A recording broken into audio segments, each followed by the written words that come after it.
Assalamualaikum warahmatullahi wabarakatuh.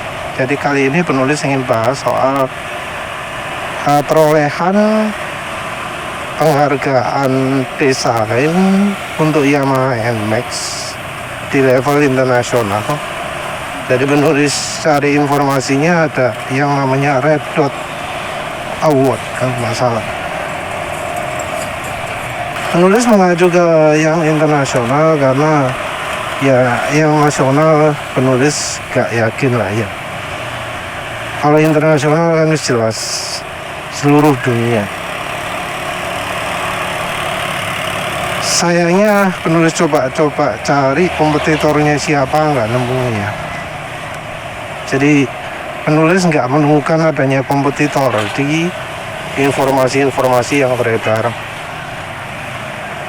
Jadi perolehan penghargaan desain oleh Red Dot ini berlaku untuk banyak faktor, banyak bidang.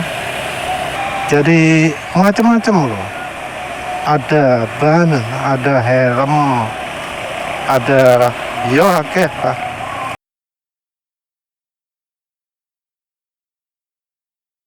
Gak semuanya otomotif. Jadi Red Dot sendiri penghargaannya ke banyak faktor.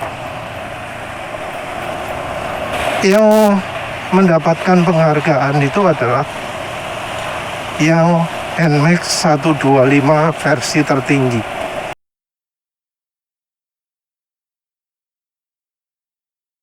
Jadi NMAX yang dijual di Eropa versi 125 cc yang tipe tertinggi.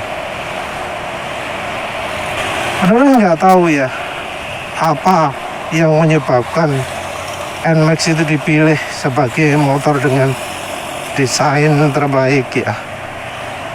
Mengapa kok bisa sampai dapat Red Dot? Karena ya nggak ada ya penjelasan kompetitornya siapa, penjelasan itu menang karena apa. Kalau di website Indonesia sih memang ada penjelasan, oh NMAX menang karena ini ya.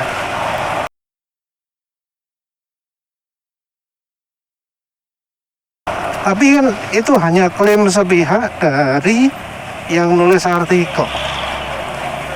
Jadi ngomongnya seakan-akan fakta. Ya, padahal yang Yamaha Jepangnya sendiri nggak nulis seperti itu. Jadi Yamaha Jepangnya sendiri cuma ngomong menang gitu dok. Terus cerita, oh NMAX itu kami desain dengan ini. Filosofi kami ini. Tujuan kami, goal kami, cita-cita, harapan, doa, dan seterusnya lah kayak gitu kan. Dan itu bukan penjelasan mengapa kok NMAX itu menang. Ya memang sih secara eksplisit penghargaan itu diberikan karena desain ya. Tapi yang namanya desain di situ nggak terbatas hanya bentuk fisiknya saja, hanya keindahan saja. Tapi kalau nggak salah Red Dot itu juga menyertakan fungsionalitas, inovasi.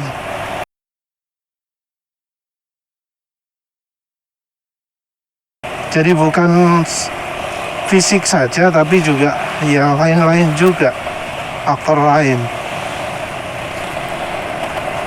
Nanti lah penulis cari informasi detailnya Red Dot itu menilai apanya, penghargaan diberikan dalam bentuk apa. Red Dot Award sendiri diberikan berdasarkan pendaftaran. Jadi kalau mau produknya dinilai itu perlu mendaftarkan.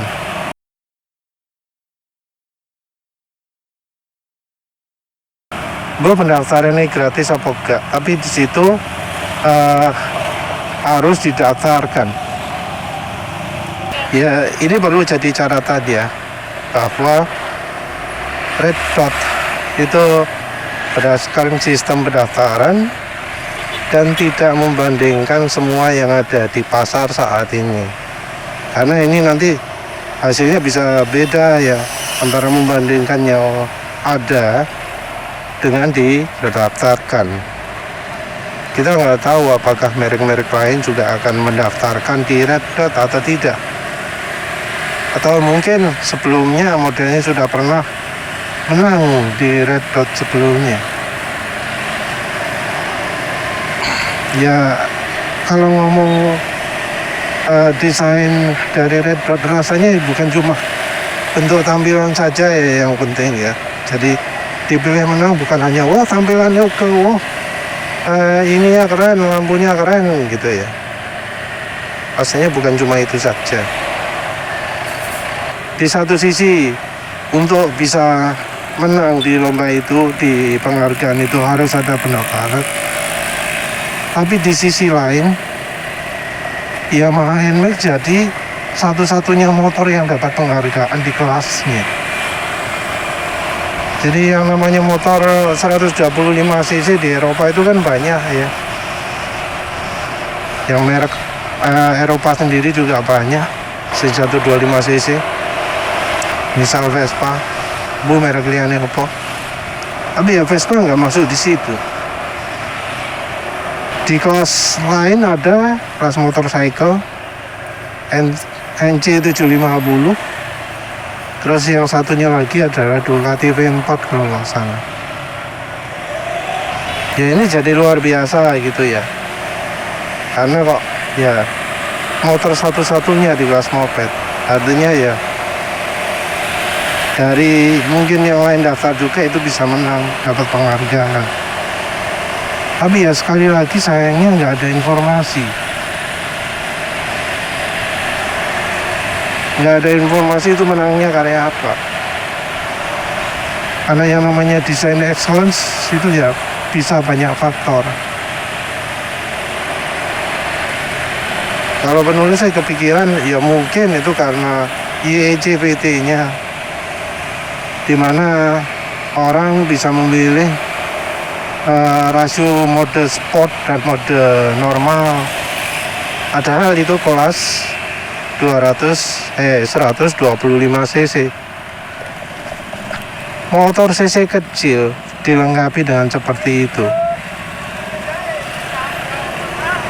Kelas tertinggi juga dilengkapi dengan damper ya, dengan shock breaker atau kalau nggak salah namanya stabilizer, untuk menstabilkan goyangan engine mountingnya.